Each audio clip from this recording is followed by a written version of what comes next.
নমস্কার। তুলা রাশি এবং তুলা লগ্নের ২০২৫ সাল কেমন যাবে? খুব ভালো যাবে। কারণ দীর্ঘ ১২ বছর পর বৃহস্পতি আপনার ভাগ্যস্থানে আসছে। এটা তুলা রাশি তুলা লগ্নের জন্য অত্যন্ত শুভ খবর ২০২৫ সালে। ভিডিওটা শুরু করার আগে আপনাদের কাছে আমার আন্তরিক অনুরোধ, যারা প্রথম এই চ্যানেলটিকে দেখছেন এবং এখনো পর্যন্ত চ্যানেলটিকে সাবস্ক্রাইব করেননি, অনুগ্রহপূর্বক চ্যানেলটিকে সাবস্ক্রাইব করে দেবেন। দেখুন, তুলা রাশির তৃতীয় এবং ষষ্ঠপতি বৃহস্পতি, এবং তাহলে তুলা রাশি বা লগ্নের অকারক গ্রহ অনেকে বলে যে বৃহস্পতি, কিন্তু একটা কথা মনে রাখবেন যে বৃহস্পতি তৃতীয় পতি, সে থার্ড লর্ড। যখন তৃতীয় পতি ভাগ্যস্থানে চলে যায়, দুর্ভাগ্য যখন ভাগ্যস্থানে চলে যায়, এটা অত্যন্ত শুভযোগ, এবং কারো জন্মছকেও যদি এই শুভযোগ থাকে, সে যা করবে যেটাই ব্যয় ঠাকাবে ছয়। এটা অত্যন্ত জন্মছক ছকের একটা রাজযোগ বলা যেতে পারে। সেই বৃহস্পতি দীর্ঘ ১২ বছর পর আপনার ভাগ্যস্থানে আসছে। বৃহস্পতি এতটাই শুভ গ্রহ, সেই কারণে বৃহস্পতির কাছে সন্তান এবং এডুকেশন, শিক্ষা, সংস্কার, সুখ, স্বাচ্ছন্দ্য এবং আপনার যে শিক্ষা, সে সম্পূর্ণ নির্ভর করে। হ্যাঁ, বৃহস্পতি যদি আপনার নেগেটিভ অবস্থায় না থাকে, তাহলে ডিগ্রিগত শিক্ষা আপনার না থাকলেও, হয়তো শিক্ষা পুঁথিগত বিদ্যা না থাকলেও, আপনার কিন্তু যে সংস্কার, সেটা কিন্তু বৃহস্পতি অত্যন্ত ভালোভাবে দেয়। তাই বৃহস্পতি এই ভাগ্যস্থানে বিরাট একটা ভাগ্য চেঞ্জ নিয়ে আসছে তুলা রাশি তুলা লগ্নে। আমরা কি জানি যে বৃহস্পতির দৃষ্টি অত্যন্ত শুভ, এটা মানা হয়। বৃহস্পতি যেখানে বসে, সেখান থেকে তার দৃষ্টিগুলো অমৃত দৃষ্টি হয়। তাই বৃহস্পতি যখনই আপনার ভাগ্যস্থানে বসবে, সরাসরি আপনার রাশি বা লগ্নকে দেখবে। এটা জ্যোতিষশাস্ত্রের খুব শুভ যোগ, এবং আপনার জন্মকুষ্ঠির যত অশুভ প্রভাবগুলো খণ্ডন করে দেয়, যত অশুভ যোগ কুপ্রভাব, সেগুলো খণ্ডন করে দেয়। শুধু তাই না, বৃহস্পতি তার নবম দৃষ্টি আপনার পঞ্চম ঘরে দেবে।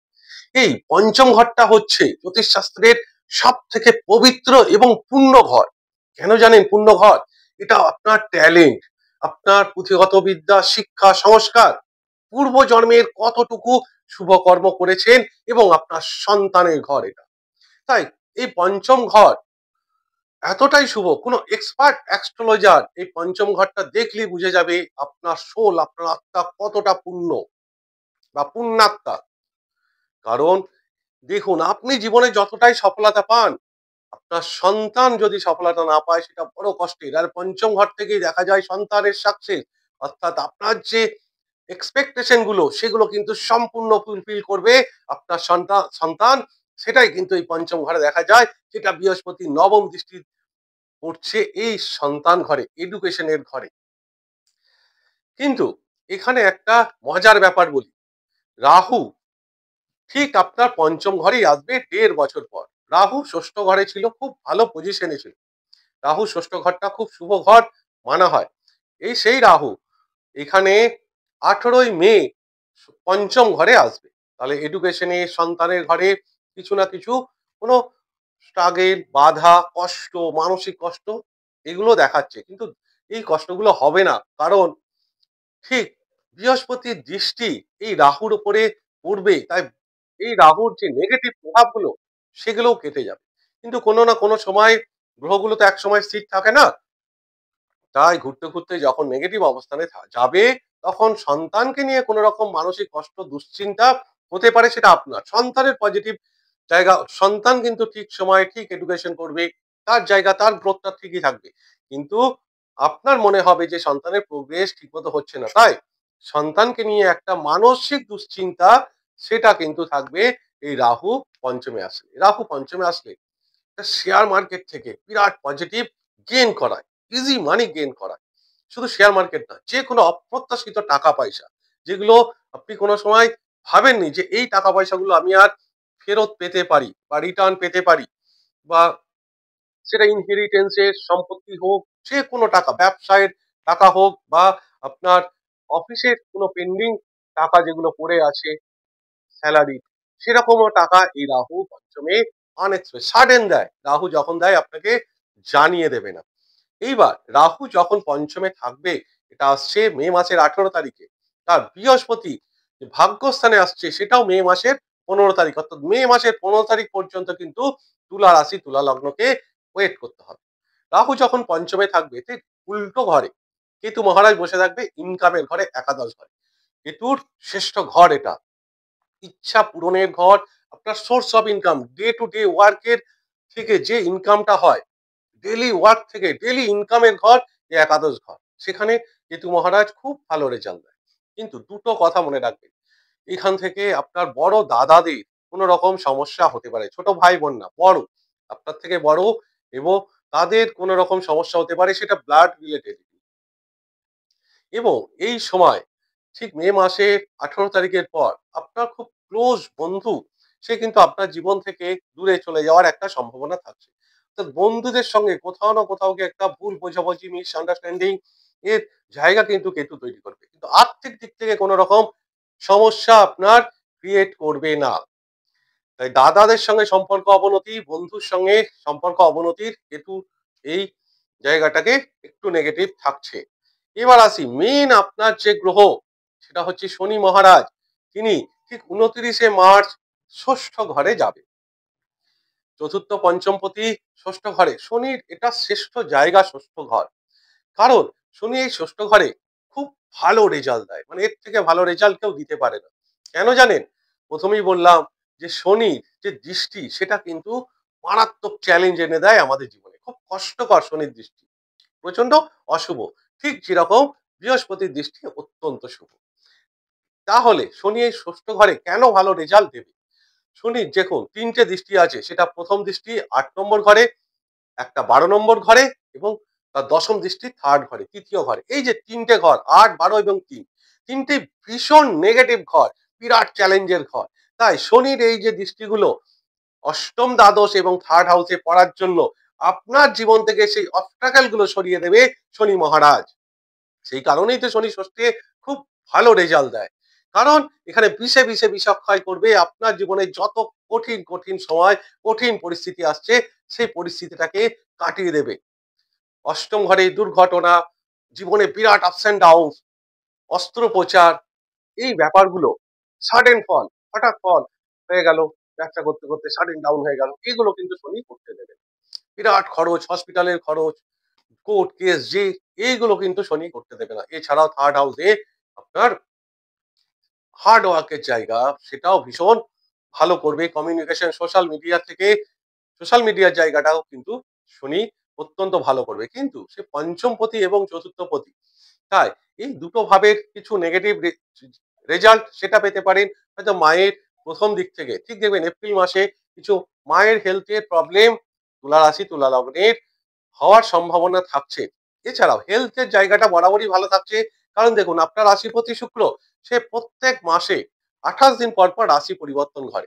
শুক্র এমন একটা গ্রহ যে 12টা ঘরেই শুভ ফল দেয়। এক্সেপশনাল দুটো ঘর, সেটা হচ্ছে থার্ড হাউস এবং সিক্সথ হাউস, তৃতীয় এবং ষষ্ঠ ঘরে এটা শুক্র কিন্তু খুব একটা শুভ ফল দিতে পারে না।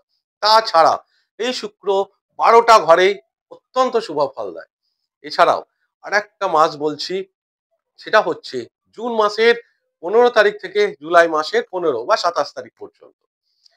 এটা মঙ্গল কেতু আপনার একাদশে থাকবে, সরাসরি পঞ্চমে যে এফেক্টটা পড়ছে, পেট সংক্রান্ত কোন রকম সমস্যা হতে পারে। এই সময় একটু সাবধানে থাকবেন, কারণ এই সময় একটা হেলথের ইস্যু হতে পারে। এছাড়াও সারা বছর শরীর স্বাস্থ্য ভালোই থাকবে। দেখুন নতুন করে যাদের নেগেটিভ দশা চলছে, রোগ হওয়ার সম্ভাবনা তাদের থাকতে পারে, কিন্তু যারা অলরেডি সুস্থ আছেন তাদের দশা অলরেডি ভালো যাচ্ছে। বিশেষ করে তুলা রাশির যদি শুক্রের দশা থাকে, তাহলে তো ওয়েল অ্যান্ড গুড, খুব ভালো, কারণ শুক্রের দশা কিন্তু 20 বছর থাকে।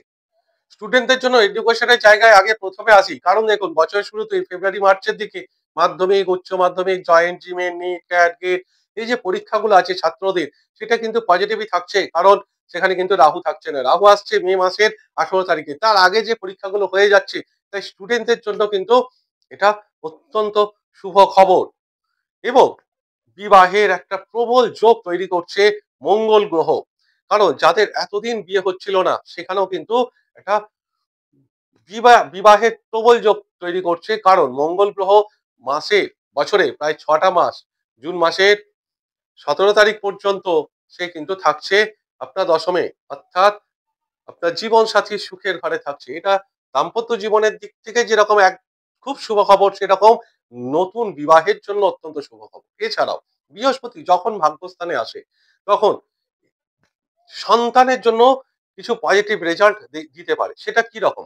দেখুন, যারা দীর্ঘদিন ধরে যে মারা সন্তানের জন্য বিভিন্ন সমস্যা ফেস করছিলেন, যেমন সন্তান হচ্ছিল না, বারবার মিসক্যারেজ হচ্ছিল, সেই সমস্ত মায়েদের জন্য বলি 2025 সালে বিশেষ করে 15ই মে পর তাদের সন্তান সম্ভাবনাটা ভীষণ পজিটিভ। বৃহস্পতির পঞ্চম দৃষ্টি সেখানে কিন্তু পঞ্চম ঘরে, তাই সন্তান হওয়ার যোগ এটা কিন্তু একদিকে অত্যন্ত শুভ, সেরকম বিবাহের যোগও বৃহস্পতি তৈরি করছে আপনার রাশিকে দিচ্ছে।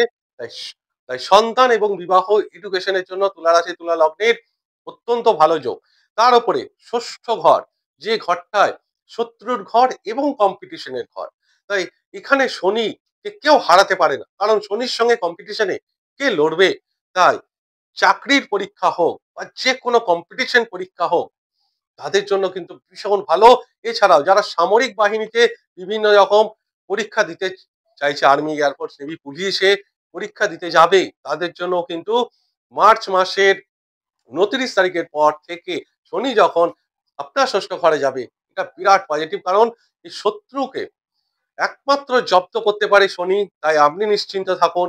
আপনার শত্রুকে আপনাকে শিক্ষা দিতে হবে না, অটোমেটিক প্রকৃতি তাকে শিক্ষা দিয়ে দেবে। এবার কোর্ট কেস মামলা মকদ্দমা যত কিছু আছে, আপনার গোপন শত্রু, তারা কিন্তু তাদের সময় এবার খারাপ, কারণ ঘড়ির উল্টো দিকে তাদের কাটা ঘুরবে, যেহেতু এই 2.5 বছর ধরে শনি আপনাকে ষষ্ঠ ঘরে ভীষণ পজিটিভ রেজাল্ট দেবে। কারণ এই ষষ্ঠ ঘরে শনিকে হারানোর মতো, কম্পিটিশন হারানোর মতো কারোর ক্ষমতা থাকে না। তাই তুলা রাশি মানুষদের ভাগ্য, একদিকে ভাগ্যে বৃহস্পতি, অন্যদিকে ষষ্ঠে গ্রহরাজের মতো গ্রহ। তাই নিশ্চিন্তে থাকুন, 2025 সালে অনেক অনেক কিছু পজিটিভ রেজাল্ট নিয়ে আসছে, বিশেষ করে আর্থিক বেনিফিট সেটাও কিন্তু থাকছে।